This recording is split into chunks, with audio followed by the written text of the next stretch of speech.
நம்ம பெங்களூர்ல நம்ம ஹல்சூர்ல இருக்கிற ஆஞ்சநேயர் சுவாமியும் வந்து ஒரு வருஷமா வளர்ந்துன்னு போறாரு. அது பத்தி உங்களுக்கு தெரியுமா? அது மட்டும் இல்லைங்க, இந்த கோவிலில் இருக்கிற ரங்கநாத சுவாமி வந்து பார்த்தீங்கன்னா அவரே ஒருத்தரோட கனவுல போய் இதே கோயிலில் இருக்கிற ஆஞ்சநேயர் சிலை பக்கத்தில் தான் அவரை ஸ்தாபனம் பண்ணோன்னு சொல்லியிருக்காங்க. அதை பற்றி உங்களுக்கு தெரியுமா? இது எல்லாத்த பற்றி உங்களுக்கு சொல்கிறேன், இந்த வீடியோ ஃபுல்லாக பாருங்க. இந்த ஆஞ்சநேயர் கோயிலுக்கு வந்து 250லேருந்து 300 வருஷம் வரலாறு இருக்குங்க. ஃபர்ஸ்ட் வந்து இங்க வந்து சுத்தி முத்தி ஒரு வயலா இருந்துச்சு. வயலா இருக்கும் போது வந்து ஆஞ்சநேயர் சுவாமி வந்து சுயமா தோண்டினாரு. சுயமா தோண்டின அப்பத்துல இருந்து இப்போ வரைக்கும் வந்து ஒரு வருஷமும் வந்து அவர் வளர்ந்துட்டே இருக்கிறாங்க இவங்க சொல்றாங்க. அது பிற்பாடு வந்து இந்த ஆஞ்சநேயர் சுவாமிக்கு வந்து கோவிலும் கட்டினாங்க. இங்க இருக்கிற ஆஞ்சநேயர் சுவாமியை வந்து வழிபட்டீங்கன்னா கோர்ட்டு கச்சேரி இந்த மாதிரி எந்த பிரச்சனையா இருந்தாலும் கண்டிப்பா நிறைவேறுன்னு சொல்றாங்க. இந்த கோவில்ல இருக்கிற ரங்கநாத சுவாமி பெருமாளோட சிலைக்கு பின்னாடி ஒரு வரலாறு இருக்குங்க. இங்க இருக்கிற ஆஞ்சநேயர் சிலை அமைச்சதுக்கு அப்புறம் வந்து பாத்தீங்கன்னா ரங்கநாத சுவாமியை வந்து ஒரு ரெட்டியோட கனவுல வந்து தான் வந்து பெங்களூர்ல ஃபேமஸா இருக்கிற சம்பகி டேங்க் உள்ள இருக்கிறதாகவும் அவரை வந்து அந்த சம்பகி டேங்க்ல இருந்து இங்க இருக்கிற ஆஞ்சநேயர் பக்கத்திலே வந்து அவரை பிரதிஷ்டாபனை பண்ணணும்னு கேட்டிருக்காரு. அதுக்காக அந்த ரெட்டி வந்து பாத்தீங்கன்னா அந்த சம்பகி டேங்க்ல இருந்து அந்த ரங்கநாத சுவாமியை வந்து ஒரு மாட்டு வண்டியில கொண்டு வந்து இந்த கோயில பிரதிஷ்டாபனை பண்ணியிருக்கேன்னு சொல்றாங்க.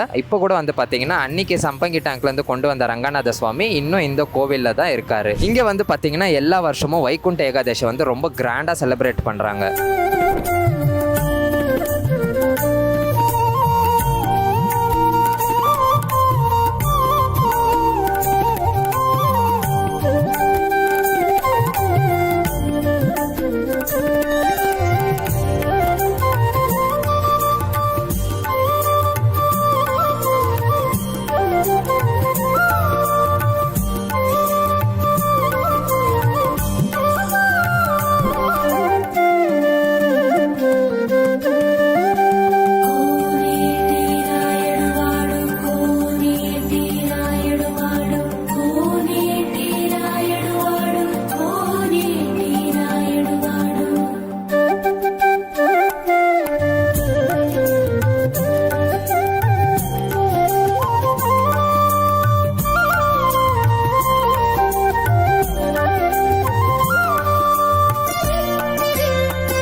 இந்த பைலஞ்சா டெம்பிள் வந்து old Madras road petrol bunk கிட்டே லொக்கேட்டா இருக்கு. அந்த லொகேஷனோட QR கோடு இங்க கொடுக்குறேன். இந்த கோவில்ல வரும்போதே நம்மளுக்கு ஒரு பாசிட்டிவ் வைப் வருதுங்க. நீங்களும் இந்த பழமையான சக்தி வாய்ந்த கோயிலை இன்னும் விசிட் பண்ணலனா கண்டிப்பா விசிட் பண்ணுங்க. இந்த கோவிலை பத்தி அர்ச்சகரும் மெம்பர்ஸும் என்ன சொல்றாங்கன்னு கேட்கலாம் வாங்க.